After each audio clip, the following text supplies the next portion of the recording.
반갑습니다. 부동산 전망하는 남자 골든마우스 인사드립니다. 오랜만에 인사드리는데요. 최근에 컨디션도 안 좋고 너무 덥다 보니까 영상 올리는 게 굉장히 더뎠는데요. 제가 동영상을 찍었던 초창기 때 전세 사기에 대해서 많이 말씀드렸습니다. 그런 게 올해 많이 터지고 있는데요. 전세 사기가 왜 많이 터질까요?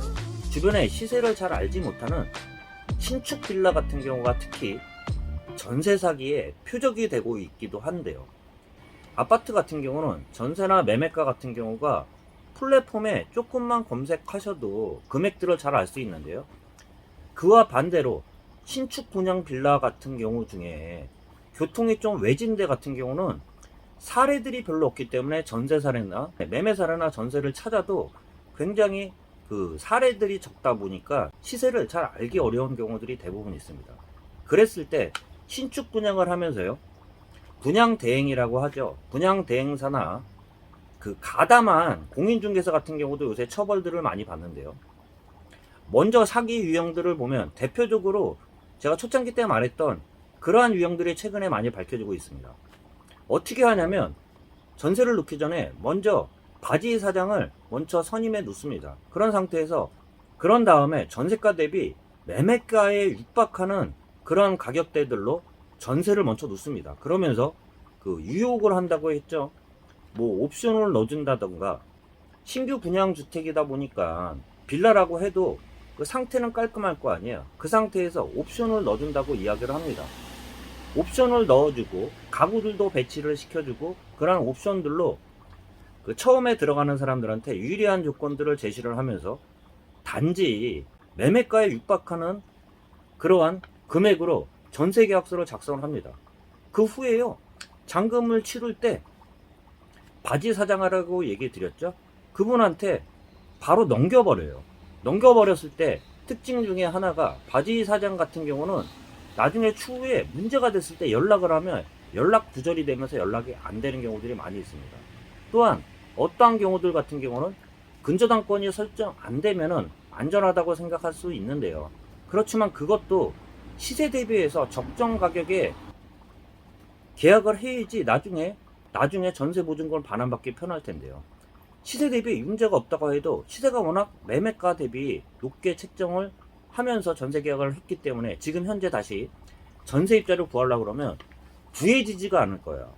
그런 상태에서 그 임대인한테 전세 보증금을 반환해 달라고 전화를 하면 연락 두절이 되는 경우들이 대부분 있으면서 전세 사기가 융자가 없더라도 시세가 높다 보면은 전세 보증금을 받기 어려운 경우들이 있는데요. 그러한 사례들이 최근에 그러한 사례들이 이제는 조금씩 알려지면서 국토교통부 자료에서도 나오고 있는데요.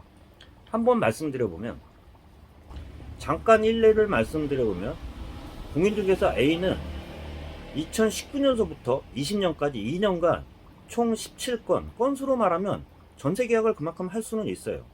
그렇지만 보증사고가 집중 발생한 등기부등본을 확인한 결과 전세 계약 후 소유자가 바로 변경됐다는 그러한 특징들이 있는데요. 그러했을 때 바지 사장에 대해서 의심할 수 있는데요. 그 이외에 선량하게 바뀔 수도 있겠죠. 그렇지만 바로 바뀌는 경우들은 그 의심을 할 수밖에 없는데, 그 상태에서 전세 금액이 매매가에 육박했을 때는 더더욱 바지 사장을 의심할 수 있는데요.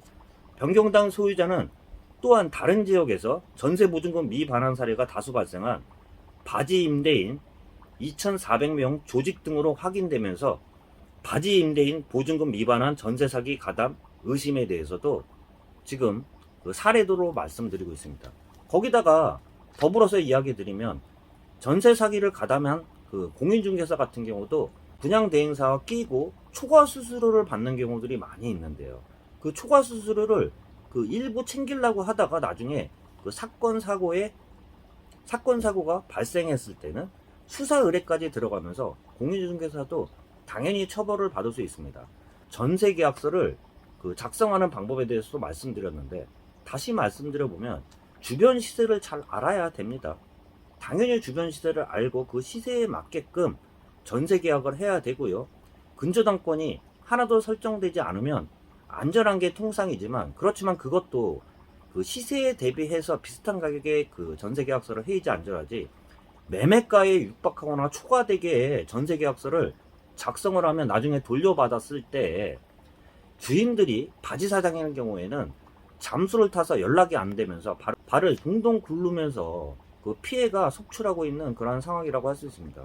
이러한 사례들은 일부 좀 그 경험이 있는 공인중개사들은 대부분 알아요. 그렇기 때문에 시세 대비 그 전세 시세 대비 매매가에 육박하는 그러한 경우들 같은 경우는, 매매가에 육박하는 경우들은 나중에 전세 보증금을 반환받기 어렵기 때문에 대부분의 공인중개사들은 이러한 그 계약서를 작성하지는 않지만 일부 전세 사기에 가담한 공인중개사들도 처벌받을 수 있다는 말씀 좀 드려볼 수 있습니다. 참고하시길 바라면서 안전한 부동산 거래 하시길 바라겠습니다. 오랜만에 인사드렸습니다. 골든마우스였습니다.